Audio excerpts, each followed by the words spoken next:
తగ్గేదో మీ నర్సయ్య తాతతో రప్ప రప్ప రప్ప ఏం లేదు కానీ మరి ఇండియాల ఆనదేవుడు పిలిస్తే పలుకుతుండు. ఇక మరి పోయిన రోజులు అర్రలా వండుకుండు. ఇక ఇప్పుడు లేచి నీ దండం పెడితే కబడ్డీ ఆడుతుండు. ఇక మరి గాంధీ భవన్కి వచ్చినా ఇక మరి గా ముచ్చట ఈ ముచ్చట లోకం మీద ముచ్చట అన్నీ అరుచుకుంటేందుకు ఇక మరి కాంగ్రెస్ పార్టీ పిసిసి అధికార ప్రతినిధి సత్యం శ్రీరంగం ఏం చెప్తాడు, ఏంది ఏం కథ మరి శనార్థే ఆనముసులు పడుతున్నాయి. మరి ఆనదేవుడు ఏమో పడపడ పడపడ పండు కురుకుతుండు. పట్నం హైదరాబాద్లో మొత్తం అంతా రోడ్ల మీద చెరువు కుండలు చేస్తుండు. మరి ఏమన్నా అక్కడ పోయి అరుచుకుంటురా ఉత్తదేనా? ఇప్పుడు వానదేవుడే కాంగ్రెస్ పార్టీ. అప్పటి నుంచి మొదటి నుంచి కూడా మేము చెప్తాం, కాంగ్రెస్ పార్టీ అధికారంలో ఉంటే రైతులు హ్యాపీగా ఇప్పుడు నీళ్ళు లెక్క నవ్వుకుంటూ సంతోషంగా ఉంటారు. వానలు సకాలంలో కురుస్తాయి, పంటలు బ్రహ్మాండ పడితే అది కాంగ్రెస్ పార్టీకి ఇచ్చిన భగవంతు ఇచ్చిన వరం. రాజశేఖర రెడ్డి నుంచి అంత ముందు నుంచి ఇప్పుడు మా రేవంత్ అన్న దాకా ఇప్పుడు హైదరాబాద్లో లోతట్టు ప్రాంతాలని జలమయం అవుతుందని చెప్పి నిన్న ఆకస్మికంగా ముఖ్యమంత్రి గారు అనేక ప్రాంతాల్లో పర్యటించాడు. ఏమేం జరుగుతుందో చూశాడు. నరసన్న ఒక్కటి, మనము తెలంగాణ రాకముందు నుంచి ముచ్చట నీకు తెలిసిందే. రాజ్భవన్ ముందు మోకాల్లోతు నీళ్లు ఉన్నాయి. అరే ఏం సన్నాసులు రా, మీ పాలనేంద్రా, ఏం చేశారు రా అని కాంగ్రెస్ అన్ని మాటలు మాట్లాడిన కేటీఆర్ ఈ 10 సంవత్సరాల గతంలో అధికారంలో ఉండి అసలు హైదరాబాద్కి ఏం చేశారు? ఆ రోజు అదే పరిస్థితి, ఈ రోజు ఇదే పరిస్థితి. ఏం మారింది? ఇప్పుడు ఏం మారింది? పట్నం రూపులేక ఏం మారినాయి? 4 బ్రిడ్జిలు కట్టారు. అది అభివృద్ధిలో ఎవరైనా కట్టాల్సింది. నువ్వు ముఖ్యమంత్రి ఏం కడతావు, నేను ఎవడైనా కట్టాల్సిందే. భగవంతుడి దయ వల్ల వాళ్ళకు 10 సంవత్సరాలు అధికారం వస్తే ఆయన కోడ్ చేసింది రాజ్భవన్ దగ్గర మోకాళ్ళ లోతు నీళ్లుంటే బిట్ట. ఏంది ఆ నీళ్ళేంది, ఆ పాలనేంది? ఈ దరిద్రమైన హైదరాబాద్ అన్న వ్యక్తి కదా హుస్సేన్ సాగర్లో ఇట్టిట్టంటే నీళ్లు తాగుతా అన్నాడు కదా. హైదరాబాద్ ఏందిరా భయ్, ఆ ఉస్మానియా హాస్పిటల్ ఏందిరా అన్నాడు కదా. ఆ రవీంద్ర భారతి ఏంది, కోలుకోట కొత్త కడతాడు కదా. ఆయన కట్టిన సెక్రటేరియట్ ఈరోజు బొట్లు కారుతుంటే అక్కడ బకెట్లు పెట్టి నింపుతున్నారు నీళ్లు. అంత దరిద్రమైన పాలన గత 10 సంవత్సరాలు తెలంగాణ ప్రజలు చూశారు. ఇంతకంటే ఘోరం ఏంది నరసన్న చెప్పు? ఇదే పెద్ద ఘోరం. సరే, తెలంగాణ సంవత్సరం ఇట్ట ఉంది. ఇక మరి అటు పోదాం, దేశంలో పోదాం. ఏమో మీరు రాహుల్ గాంధీని ఏమో దేశద్రోహి అని పదం వాడుతుర్రు. మరి ఇది సోషల్ మీడియాలో కూడా కూస్తుంది. మరి ఇది ఎట్లా ఏంది, ఏడబుచ్చే ఎట్లా వాగే ఈ ముచ్చట, ఏం చెప్తావు దీని మీద? ఇప్పుడు ఇది తీవ్రంగా ఖండించాల్సిన విషయం నరసన్న. ఎందుకంటే మనం ఒక వ్యక్తిగా ఆలోచిద్దాం. నా పుట్టినప్పటి నుంచి, నువ్వు పుట్టినప్పటి నుంచి, మీ నాయన పుట్టినప్పటి నుంచి ఈ భారతదేశ వ్యవస్థలో, భారతదేశ ప్రజాస్వామ్య వ్యవస్థలో భారతదేశంలో జవహర్లాల్ నెహ్రూ ముందు మోతీలాల్ నెహ్రూ, జవహర్లాల్ నెహ్రూ, ఇందిరాగాంధీ గారు, రాజీవ్ గాంధీ గారు, ఈరోజు రాహుల్ గాంధీ గారు. 5 తరాలు. 5 తరాల్లో 3 తరాలు అంటే జవహర్లాల్ నెహ్రూకి, ఇందిరాగాంధీకి, రాజీవ్ గాంధీకి భారత రత్న అత్యున్నత పురస్కారం ఇచ్చారు.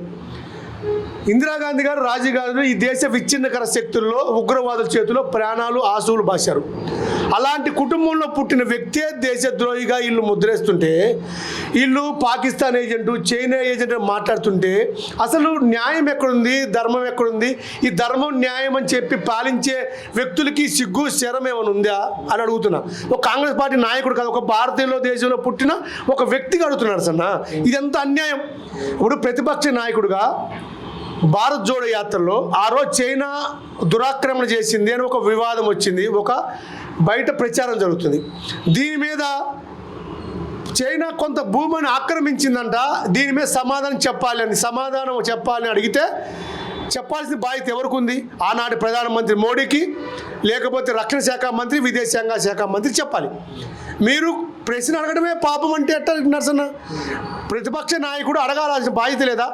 అడిగినప్పుడు సమాధానం చెప్పాల్సిన బాధ్యత వాళ్ళకు ఉంది.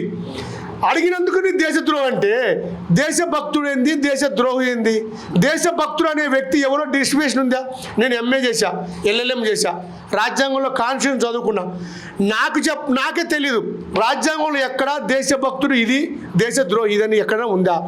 ఒక ప్రధాన ప్రతిపక్ష నాయకుడు, సుదీర్ఘమైన కాంగ్రెస్ పార్టీకి నాయకత్వం వహిస్తున్న వ్యక్తి ప్రధానమంత్రిని ప్రశ్నిస్తే దేశద్రోహి అంటే ఇంకా ప్రజాస్వామ్య వ్యవస్థ ఉంటుందా ఎక్కడైనా?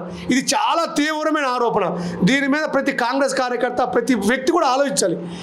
మిమ్మల్ని అడగడమే దేశద్రోహం అంటే ఎక్కడ నరసన్న? ఇప్పుడు ప్రధానమంత్రి హోదాలో మోడీ గారు ఎన్నికలప్పుడు కాంగ్రెస్ వాళ్ళకి అధికారం ఇస్తే మన మెల్లో మంగళసూత్రాన్ని తెంపి పాకిస్తాన్ వాళ్ళకి ఇస్తాడు అన్నాడు. అది న్యాయమా? అట్లా జరుగుద్దా? నువ్వు ప్రధానమంత్రి కదా, ఎవరైనా ఒకటి నీ మెల్లో మంగళసూత్రం తెంపుకొని ఇస్తారా ఎవరన్నా? అంత దుర్మార్గంగా నువ్వు మాట్లాడుతుంది. రాహుల్ గాంధీ గారిని పప్పు అంటారు, రాహుల్ గాంధీ గారిని పాకిస్తాన్ ఏజెంట్ అంటారు, రాహుల్ గాంధీ గారిని చైనా ఏజెంట్ అంటారు. ఇంత పిచ్చిన మాటలు మాట్లాడుతుంది. ఈరోజు ప్రజా సమస్య మీద పోరాటం చేస్తుంటే ఇప్పుడు కూడా తప్పడుతుంటుంది. ఇంకా ఏం చేయాలి? ఈ 11 సంవత్సరాల్లో ఈ వ్యవస్థల్ని తయారు చేసింది కాంగ్రెస్ పార్టీ, ఈ వ్యవస్థలకు ప్రాణం పోసింది కాంగ్రెస్ పార్టీ, ఈ రాజ్యాంగాన్ని పరిరక్షించే బాధ్యత తీసుకుంది కాంగ్రెస్ పార్టీ. కాంగ్రెస్ పార్టీ తీసుకుంది కాబట్టే ఈ ప్రజాస్వామ్య వ్యవస్థలు ఇంత బలంగా ఉన్నాయి. ఈరోజు ప్రపంచంలోనే భారతదేశం అతిపెద్ద ప్రజాస్వామ్యంగా వ్యవస్థగా ప్రజలుతుందంటే ఈరోజు కాంగ్రెస్ పార్టీ గొప్పతనం.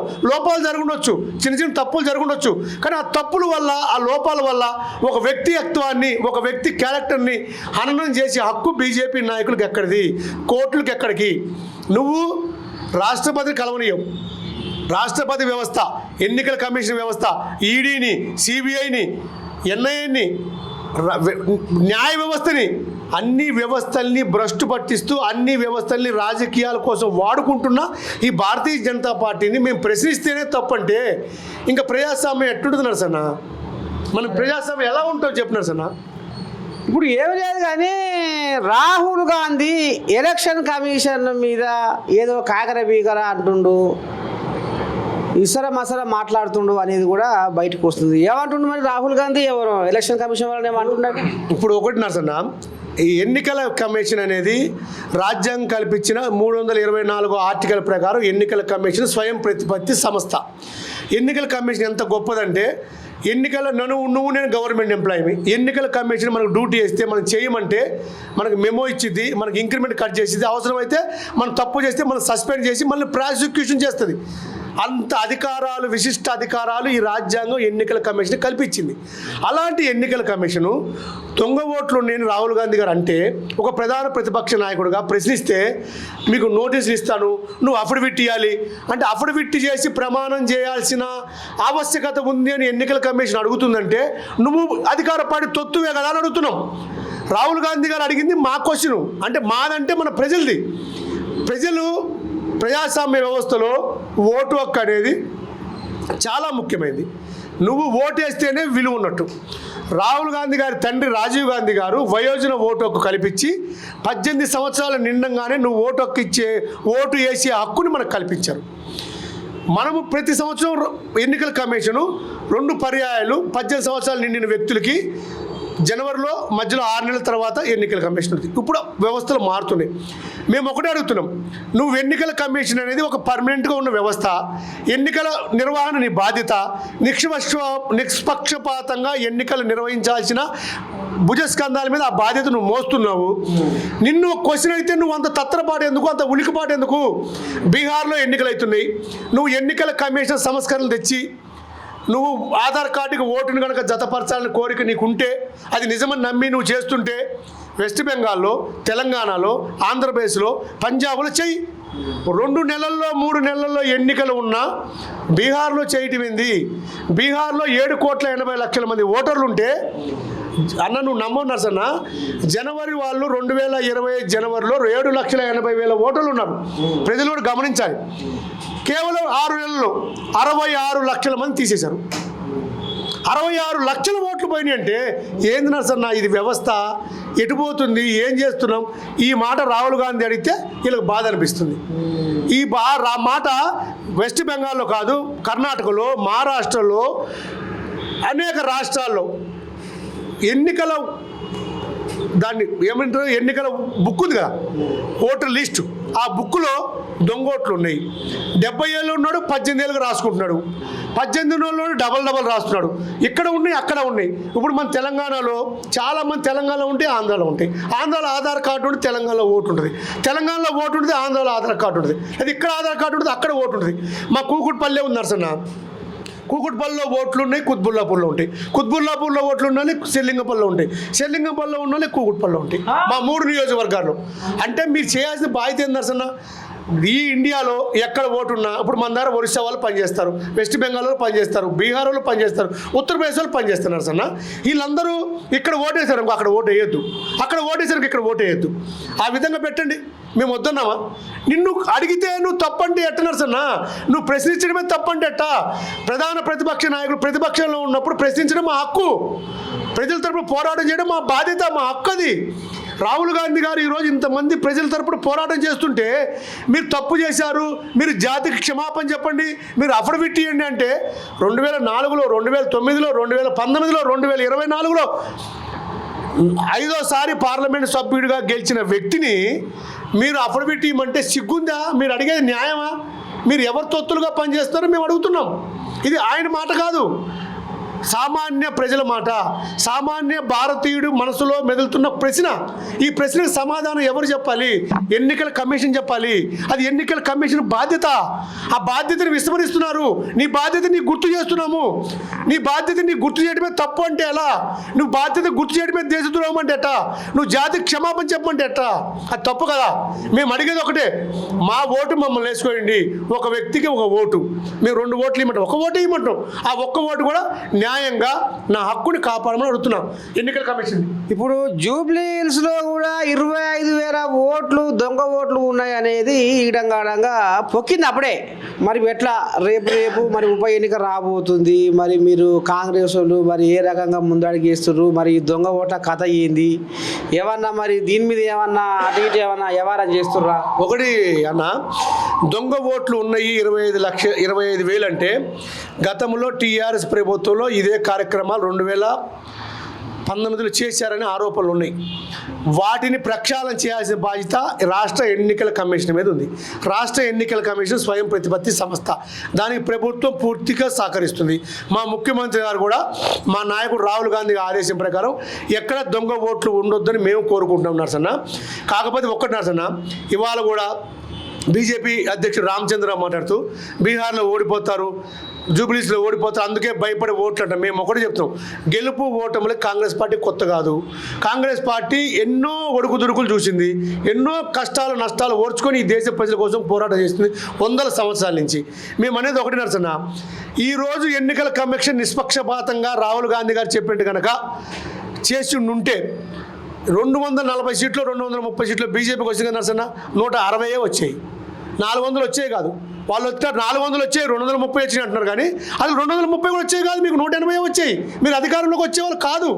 ప్రజలు అంతా వ్యతిరేకత ఉన్నారు. మేము అనేది ఒకటి నరసన్న, మీలాంటి వాళ్ళు కూడా ఓటు హక్కు ఉన్న ప్రతి వ్యక్తి కూడా తన ఓటు అతను కాపాడుకోవాలి. జూబ్లీస్ దాంట్లోనే కాదు, తెలంగాణలోనే కాదు, ఏ నియోజకవర్గంలోనైనా దొంగ ఓట్లు లేకుండా ప్రక్షాళన చేసే బాధ్యత ఎన్నికల కమిషన్ది. అది వాళ్ళ బాధ్యత. వాళ్ళ పని వాళ్ళు చక్కగా చేయమని మేము కోరుకుంటున్నాం. దాన్ని ప్రజల తరపున ప్రశ్నిస్తున్నాం, పోరాటం చేస్తున్నాం. మేము ఎన్నికల కమిషన్ తప్పుపడట్లా, కానీ వాళ్ళు నిర్వర్తించే విధులను తప్పుపడుతున్నాం. వారు నిర్వర్తించాల్సిన విధులను గుర్తు చేస్తున్నాం, వాళ్ళ బాధ్యతను గుర్తు చేస్తున్నాడు మా రాహుల్ గాంధీ గారు. కాబట్టి ఇది ప్రజలందరూ కూడా రాహుల్ గాంధీ గారి ఓట్లు దొంగతనం చేయబడ్డాయి, దొంగతనం చేయబోతున్నారు, చేస్తున్నారు, దీనిని ఆపుదాము అన్న ఉద్యమానికి నరసన్న నీలాంటి మంచి మనసున్న వాళ్ళు, ప్రజల్లో తీసుకెళ్లే వాళ్ళు సహకరించండి, ప్రజలకు తెలియజెప్పండి.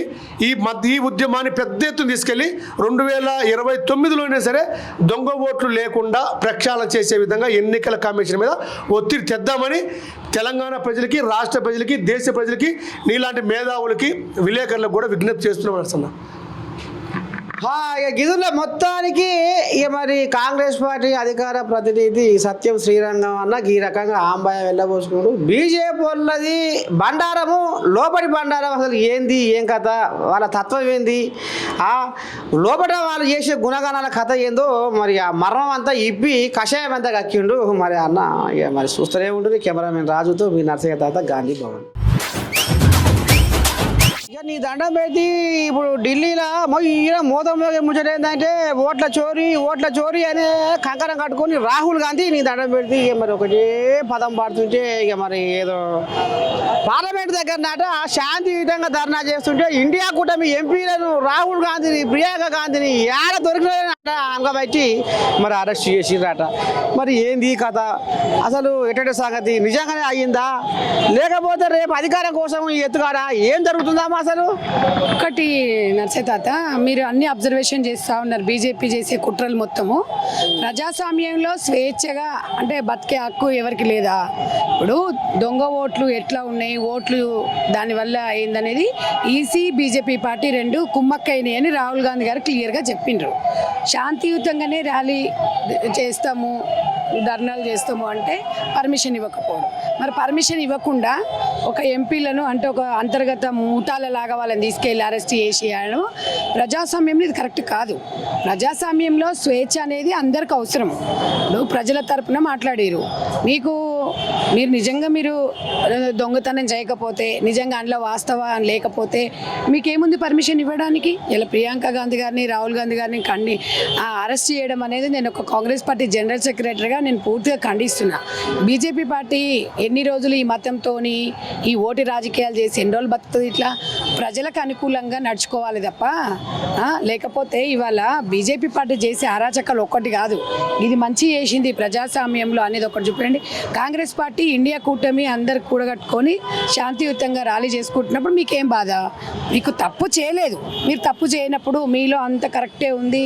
ఇప్పుడు తప్పు చేసినప్పుడు ఇట్లా భయపడి ఎక్కడికక్కడ అరెస్టులు చేసి ఖండిస్తూ ఉంటాడు. మరి ఓట్లు చోరీ అంటారు, మరి ఏమైనా మీకు ఏమైనా కాగితాలు ఏమైనా దొరికినాయి, ఏమైనా ఆధారాలు ఉన్నాయా? ఆధారాలు ఉన్నాయనే క్లియర్గా రాహుల్ గాంధీ గారు క్లియర్గా బయట పెట్టిండ్రు. అది నిజమా కాదనేది ఈసీ సమాధానం చెప్పలేకపోతుంది. ఈసీ అనేది కనుసైగలు. ఇప్పుడు రాష్ట్రంలో మన దేశంలో కేంద్ర ప్రభుత్వం నడిచేది బీజేపీ పార్టీ, వాళ్ళ కనుసైగలో నడుస్తుంది.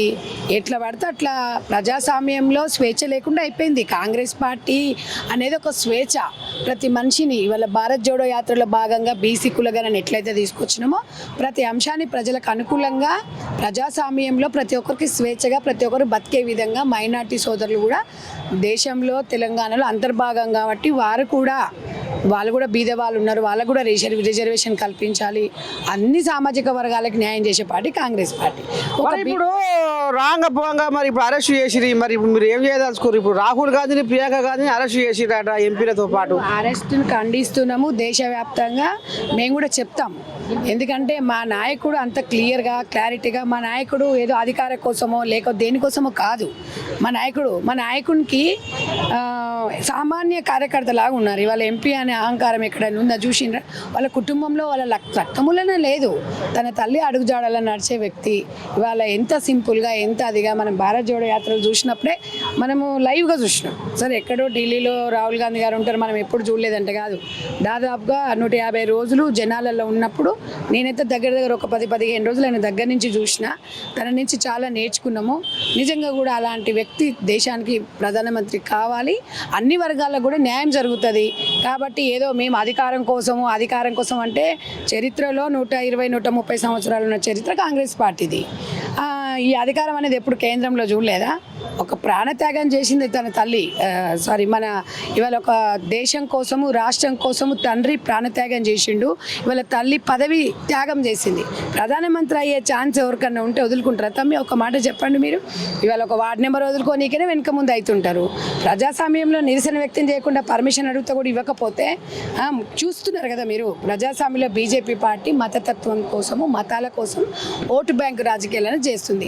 నిజంగా మరి ప్రజాస్వామ్యంలో మీరు అన్ని సంఘాలను కూర్చోబెట్టి ప్రజాకూటమిని కూర్చోబెట్టేసి మరి ప్రజలకు అనుకూలంగానే చేయొచ్చు కదా, దాంట్లో తప్పేముంది? ఎందుకు చేయరు? అంటే ప్రజాస్వామ్యంలో అడగడం తప్ప అడిగి ఖండించడం అంటే అడిగితే మీరు అరెస్టులు చేస్తారు. మీ అరెస్టులకు ఎవరు భయపడడు. కాంగ్రెస్ పార్టీకి ఇలాంటి కేసులు ఇవ్వడం ప్రజల పక్షాన నడుస్తుంది తప్ప ఇక్కడ భయపడ్డాడు లేడు. మీరు భయపట్టించినా మీరు కిందికి కొట్టాలని బంతిని చూసినా కూడా అంత పైకి లేస్తుంది బంతి. ఒకటే గుర్తుపెట్టుకోండి, తెలంగాణ రాష్ట్రంలో మీ వైఖరి ఏందో కూడా బీజేపీ ఎంపీలు చెప్పాలి, ఇక్కడ ఉన్న బీజేపీ ఎమ్మెల్యేలు కూడా చెప్పాలి. బీజేపీ అసలు ఎప్పుడు కూడా రాజ్యాంగబద్ధంగా అసలు ఎప్పుడు కూడా రాజ్యాంగాన్ని తుంగలో దొక్కాలని చూస్తుంది, బాబాసాహెబ్ అంబేద్కర్ గారు రాసిన రాజ్యాంగాన్ని. కాబట్టి మీకు ఒక విలువ లేవు, అది లేదు. పూర్తిగా మేము రాహుల్ గాంధీ గారిని ఇవాళ అమ్మ ప్రియాంక గాంధీని అరెస్ట్ చేయడము ఖండిస్తున్నాం. మొత్తానికి ధర్మాన్ని కాపాడుతున్నామని చెప్పుకునే బీజేపీ వాళ్ళు ఇవాళ ధర్మం మీద పోతున్న ఎవరైతే మన రాహుల్ గాంధీ ప్రియాంక గాంధీ ఉన్నారో వాళ్ళని అరెస్ట్ చేసిరు అనేది మాత్రము కాంగ్రెస్ లీడరు మరి ఇలా బొజ్జ సంధ్యారెడ్డి ఈ రకంగా ఆంబాయ వెళ్ళబోసుకుంటున్నారు. చూడాలి మరి రేపు దీని మీద కథ ఏం జరుగుతుంది ఎట్ట ఇది ముందు చూద్దాం. తగ్గేసరే మీ నర్సయ్య తాతతో రప్ప రప్ప రప్ప ఇక మరి నర్సయ్య తాత ఇయ్యాల ఎన్ని రోజులా తూడి మేఘారెడ్డి కలవరించి ఆఖరికి వస్తున్నా కదా కళలకు కూడా వచ్చిండు నాకు. ఇక మరి ఇక పట్టుకున్న చిన్నగా పసి బయట గాంధీ భవన్కి వచ్చిండు ఇవాళ ప్రజలతో ముఖాముఖి మరి ఎవరెవరికి ఏం సమస్య వచ్చే ఏం ఆపద వచ్చే ఆర్చుకుంటందుకు ఇక మరి అలా కలం పట్టిండు సారు. మరి ఎంతమంది వచ్చింది ఎటేట సంగతి ఏంది కాంగ్రెస్ సంసారం ఎట్లా ఉంది ఆయన సంసారం కూడా ఎట్లా ఉంది వనపర్తి సంసారం అనేది కూడా చిన్నగా రాకుండా సారు శనార్థి నమస్కారం. బాగున్నారా? అంత నిమ్మలమే సార్. ఏటేట ఉంది ఏం కథ వనపర్తి అంత నిమ్మలమేనా? మంచిది. వనపర్తి చాలా బాగుంది. గడిచిన ప్రభుత్వం ఈ ఇందిరామరావు వచ్చిన తర్వాత ఈ 20 నెలల మా ప్రభుత్వం చాలా హ్యాపీగా ఉన్నారు ప్రజలు. అంతకుముందు ఏం కోల్పోయినాం ఇప్పుడు కాంగ్రెస్ పార్టీ వచ్చిన తర్వాత ఏమి ఇస్తున్నారు దాని మీద ప్రజలంతా చాలా హ్యాపీగా ఉన్నారు. ఒక్కొక్కటి మేము ఇచ్చిన గ్యారంటీలన్నీ చేస్తూ పోతున్నాం. సో దాంట్లో భాగంగానే మ్యాక్సిమం మేము ఇచ్చిన 90% చేస్తున్నాం. ఇంకా 10% కూడా చేయాల్సి ఉంది. అది కూడా ఎందుకు చేయలేదని కూడా మేము ప్రజలకు చెప్తున్నాం. 2014లో ఆ ప్రభుత్వానికి అప్పచెప్పినప్పుడు రాష్ట్ర ఆర్థిక పరిస్థితి ఏంది, తర్వాత మళ్ళీ 2023 డిసెంబర్ 7th మా ముఖ్యమంత్రి గారికి అప్పచెప్పినప్పుడు ఆర్థిక పరిస్థితి ఏంది, ఎందుకు అన్ని అప్పులైనాయి, అయినా కూడా ఆ అప్పులకు వడ్డీలు అసలు దాంతోపాటు ఈ మేము ఇచ్చిన సంక్షేమ కార్యక్రమాలు మిగతా అభివృద్ధి కార్యక్రమాలు అన్నీ చేసుకుంటూ పోతున్నాం. ఏం లేదు కానీ కాంగ్రెస్లో అంత కచ్చపెచ్చ ఎవరో నడుస్తుంది అనేది కథ బయటికి వస్తుంది. కోమటిరెడ్డి కొరకూర అంతా ఏంది మరి ఇయ్యపైన ఊరికే ఉప్పులో నిప్పేసినట్టు ఒకటి బగ మర్చిపోదన్నమాట. కాంగ్రెస్కి సంబంధించి కాంగ్రెస్ పార్టీకి సంబంధించి కాంగ్రెస్ పార్టీ అనేది పెద్ద పార్టీ. సో దీనిలో కొంచెం కాంగ్రెస్ పార్టీలో ఫ్రీడమ్ కూడా ఉంటుంది. చిన్న సమస్యలు ఉంటాయి. మీరు అన్నట్లు ఆ మంత్రి పదవులు అవన్నీ ఏఐసిసి కాంగ్రెస్ పార్టీ పెద్దలు పిసిసి ప్రెసిడెంట్ మా ఇన్ఛార్జ్ గారు ఆ సీఎం గారు వాళ్ళు చూసుకుంటారు. అది మా లెవెల్ కాదు, వాళ్ళు నిర్ణయం తీసుకుంటారు. బాంబో నాకు ఒకటి అర్థమైందిలో రేవంతమయ్య ఊపిరి మేఘారెడ్డి పంచప్రాణము రేవంతమయ్య వీళ్ళది తిరుపతిలో లేని తీయనైన ఆనందం. ఆ తిరుపతిలో ఉంటే లడ్డు ఆ లడ్డు కంటే తీయనైన శోభత వీళ్ళది. మరి నువ్వు గిట్టమని ఆశపడుతున్నావా? మరి ఎందుకంటే 3 శాఖలు ఆయనకాయనే ఉన్నాయట. మరి ఇంకెన్నాళ్ళు ఉంచుకుంటాడు? 2 అయినా పోద్దా ఒకటి గుసగుస నడుస్తుంది. చేస్తాం, తొందరలోనే చేస్తున్నాం. ఈ మధ్యలో మేఘారెడ్డికి లేదా మంత్రి పదవి కావాలని? ఇప్పుడు మీరు అన్నట్లు మా ముఖ్యమంత్రి గారి మీద మాకు ప్రత్యేక అభిమానం ఉంటుంది. ఎందుకు ఉంటుంది అంటే ఆయన పుట్టి పెరిగింది కొండారెడ్డిపల్లి అయినా, ఆయన ఇప్పుడు ప్రస్తుతం ప్రాతినిధ్యం వహిస్తున్న కొడంగల్ అయినా వనపర్తితో ప్రత్యేక అనుబంధం ఉంది. ఆయన 5వ తరగతి నుంచి అప్ టు 12వ తరగతి వరకు వనపర్తిలోనే చదువుకున్నాడు. ఆ వనపర్తి పరిస్థితులు, వనపర్తి దాని కల్చరు, వనపర్తి అన్నీ ఆయనకు తెలుసు. మన మొదల స్పీచ్లో వనపర్తికి వచ్చినప్పుడు చెప్పిండు. వనపర్తి మీద ప్రత్యేక ఆయనకు అనుబంధం ఉంటుంది, ప్రేమ ఉంటుంది. సో అందుకని నాకు కూడా ఆయనకు మంచి అనుబంధం ఉంటుంది, అందులో డౌట్ లేదు. కాబట్టి మంచి దాదాపు 1000 కోట్ల డెవలప్మెంట్లు ఇచ్చినాడు నాకు. వనపర్తిలో చాలా బాగా నడుస్తున్నాయి. దాంతోపాటు మీరు అన్నట్లు నేను ఆశిస్తున్నానా, నేను ఏం చేస్తున్నా అంటే మాకు అట్లాంటి కోరిక లేవు. ఎమ్మెల్యే వరకు చాలా హ్యాపీగా ఉన్నా. ఆయన ఏదైనా పిలిచి ఇంకా అడిషనల్గా వేరే పని చేయాలంటే కూడా చేయడానికి రెడీగా ఉన్నాం. సోపతి బగ్గా ఉంటుందట మీ సోపతి. ఎందుకంటే నాకు శివలో పడ్డది, ఇద్దరికి సరిపోయి ఉంటుంది అక్కడ సోపతి. సరిగా ఆ ముచ్చట అట్ట ఉంది. మరి ఇప్పుడు రాంగపోగా ఈ బీసీ రిజర్వేషన్ల కథ ఏంటి సార్? 42% ఇది పక్కేసి పండబెట్టురు నానబెట్టురు, ఇది తెగుతలేదు, ముడిపడతలేదు. ఆ బీఆర్ఎస్ కోజాగలు ఏమంటారు అనుకుంటున్నావు? కాంగ్రెస్ వాళ్ళకి ఏదో మీది మాటకే ఇస్తామని జనాలని నమ్మియాలే, ఉతపూర చేయాలి. అందుకనే ఆయన జంతర్ మంతర్ కాడికి రాహుల్ గాంధీ కండ చూడలేదు అంటారు వాళ్ళు. లేదు అది తప్పు. బీసీ రిజర్వేషన్ల మీద, కులగణన మీద మేము చాలా క్లారిటీగా ఉన్నాం. మా అధినేత రాహుల్ గాంధీ గారు కశ్మీర్ నుంచి కన్యాకుమారి పాదయాత్ర చేసినప్పుడు సో ఆ ప్రజల సమస్యలు ఏంది, మాకింత, మేము ఎంతమంది ఉన్నాం, మాకు క్యాస్ట్ ప్రకారం మాకు ఎన్ని రిజర్వేషన్స్ రావాలి, లోకల్ పార్టీలో కానీ, ఆ చట్టసభలో కానీ, చదువుల్లో కానీ, ఉద్యోగాల్లో కానీ రావాలనే ఉద్దేశంతోనూ ఎక్కడో దగ్గర స్టార్ట్ కావాలి. కాబట్టి తెలంగాణ రాష్ట్రంలో డైనమిక్ ముఖ్యమంత్రి రేవంత్ రెడ్డి ఉన్నాడు కాబట్టి ఆయన ద్వారానే చేపిద్దామని తెలంగాణ రాష్ట్రంలో మొత్తం ఒక స్క్రీనింగ్ జీరాక్స్ లాగా మొత్తం కులగణన చేసినాం. 1,04,000 మంది ప్రభుత్వ ఉద్యోగులుతున్నాం. దాని తర్వాత దాన్ని తీసుకొచ్చి అసెంబ్లీలో చట్టం చేసినాం. దాని తర్వాత క్యాబినెట్లో ఆర్డినేట్ చేసినాం. అక్కడ వరకు తెలంగాణ రాష్ట్రానికి ఒక ప్రభుత్వానికి రాష్ట్ర ప్రభుత్వానికి అధికారం ఉంటుంది. దాని తర్వాత ఢిల్లీకి పంపించినాం. ఢిల్లీకి పంపించిన తర్వాత వాళ్ళకు ఇక్కడ ఉన్న 8 మంది ఎంపీలు, అందులో 2 మంత్రులు, వాళ్ళకు ఈ బీసీల మీద తెలంగాణ బీసీల మీద ప్రేమ ఉంటే వాళ్ళు సపోర్ట్ చేసి మోడీ గారితో అప్రూవ్ చేపియాలి. నెంబర్ 1. ఈ బీఆర్ఎస్ పార్టీలు మాతో పాటు వచ్చి ధర్నా చేస్తుంటే వాళ్ళకు కూడా ప్రేమ ఉందని మేము అనుకుంటుంటాం. వాళ్ళకు కూడా బీసీల మీద ప్రేమ లేదు, ఈ కులగణన మీద వాళ్ళకి ఇష్టం లేదు. ఎందుకు లేదంటే వాళ్ళ కుటుంబంలో వాళ్ళు తెలంగాణ రాష్ట్రంలో ఉన్నట్లా లేనట్లా నాకు తెలియదు. వాళ్ళు ముగ్గురు అసలు ఆ కులగణనకే అటెండ్ కావాలి. వాళ్ళు అమ్మో, కవితమ్మ రావసాకని రాగాలు తీస్తుంది, ఇంద్రపార్క్ కాడ నువ్వు వేసాకన పట్టించుకోలేటో. ఇప్పుడు కవితమ్మ మీకు సపోర్ట్గా చేస్తుంది, మరి ఆమెను తీసుకోరా అదురు మీ పార్టీల కాడ? కవితమ్మను మేమేం తీసుకోము. కవితమ్మ మాకు అవసరం లేదు. ఆ కవితమ్మ చెప్పిందే మేము ఎలక్షన్ల ముందు చెప్పినాం. అది ఆ ఊళ్ళ మీద పడి రాష్ట్రం మీద పడి పిశాచులాగా దోసుకుంటున్నారు. మేము చెప్పిందే కవితమ్మ చెప్పింది. మా నాయన మంచోడు, మా నాయన చుట్టుముట్టు అన్ని దయాలు భూతాలు ఉన్నాయని మేము అదే చెప్పినాం. సో ఆ దయాల భూతాల సంగతి, వాళ్ళ అన్నదమ్ముల పంచాయతీ సంగతి, అక్క చెల్లెల అన్న చెల్లెల పంచాయతీ సంగతి వాళ్ళు చూసుకుంటారు. సో బీసీల మీద తెలంగాణ రాష్ట్రంలో మా క్యాబినెట్, మా ముఖ్యమంత్రి, మేము, మా కాంగ్రెస్ పార్టీ తీసుకున్న నిర్ణయం అదే స్టాండ్ మీద ఉంటాం. వాళ్ళ పార్లమెంట్లో చట్టం చేసి ఆ బీసీల మీద తెలంగాణ రాష్ట్రం కోసం చేస్తే హ్యాపీ, చేయకపోతే ఏం చేయాలనేది మా ముఖ్యమంత్రి గారు, మా క్యాబినెట్ డిసిషన్ తీసుకుంటుంది. లోకల్ బాడీలో పార్టీ పరంగా ఇవ్వాలా, చట్టపరంగా ఇవ్వాలనేది చేస్తాం. మీరు అన్నట్లు అంతకుముందు ఇంకోటి రాహుల్ గాంధీ గారు ఆ రోజు ఎందుకు రాలేదంటే, రాహుల్ గాంధీ గారు ఆ రోజు బీఆర్లో ఆయన మీద కేసు ఉండే, బీఆర్ పోయినాడు, రాలేకపోయినాడు టైంకు. సో అందుకని రాలేదు. సో మా కాంగ్రెస్ పార్టీ రాహుల్ గాంధీ గారి ఆదేశానుసారమే రేవంత్ రెడ్డి గారు చేస్తున్నారు. అట్టనా? ఏం లేదు కానీ నిండియాల కూరబట్టి ఇక మరి బీజేపీ పెప్ప రామచంద్రు ఏవో అనుకొస్తుండు. 5 కోళ్ళాగలాట రాబోతున్నాయట బీజేపీలకు. ఇప్పటికే కారు దిగి గువ్వ ఎగిరిపోయింది, తమాషగా సంకల చేరింది. మరి ఇంకా 5 కోళ్ళాగలు ఇక మాకు రాసుకొని పూసుకొని తిరుగుతున్నాయి. రేపో మాపో ఇక మేము పచ్చ జెండా ఊపానే వచ్చి కదులుతాయి ఏమంటుండు. మరి ఏ కోళ్ళాగలు అంటావు సారు? రామచంద్రరావు గారు చెప్పింది కరెక్టే. మేము కూడా అదే చెప్తున్నాం. ఏం చెప్తున్నామంటే, పార్లమెంట్ ఎలక్షన్లప్పుడే చెప్పినాం, పొద్దున 8 గంటలకు పోలింగ్ స్టార్ట్ అయితే బీఆర్ఎస్ పార్టీ వాళ్ళందరూ పోయి బీజేపీ సీట్లో కూర్చున్నారు, బీజేపీ టెంట్ కింద కూర్చున్నారు. మేము చెప్పింది అది. అందుకనే 8 వాళ్ళు గెలిచిన్నారు. వీళ్ళకు కొన్నిట్లలో వీళ్ళకి అసలు డిపాజిట్లు రాలే. సో బీజేపీలోకి పోయేది కాంగ్రెస్ పార్టీకి సంబంధించిన వాళ్ళు గారు, బీఆర్ఎస్ పార్టీకి సంబంధించిన మాజీలు పోతారు. మేము కూడా అదే చెప్తున్నాం. 100% పోతారు వాళ్ళు. వాళ్ళిద్దరు ఒకటే. లైన్ నడుస్తుంది. అయితే నిప్పులేదు పొగలేదు మరి. అందుకనే ఇప్పుడు సోషల్ మీడియా కోడైకి వస్తుంది. ఓహో కథ. ఇక మరి వనపర్తి ఎమ్మెల్యే కూడా ఇక మరి గదే రాగా ముంగటేసిండు సారు. మరి ఇప్పుడు రాంగ పోంగా మరి ఊర్లో పోయి ఇంట్లో పంపిణీ ఎట్లా చేస్తేవి, రేషన్ కార్డు ఎట్లా చేస్తేవి, ఏమైనా పంచుతావా, ఏమైనా పంచాయతీలు అవుతున్నాయా?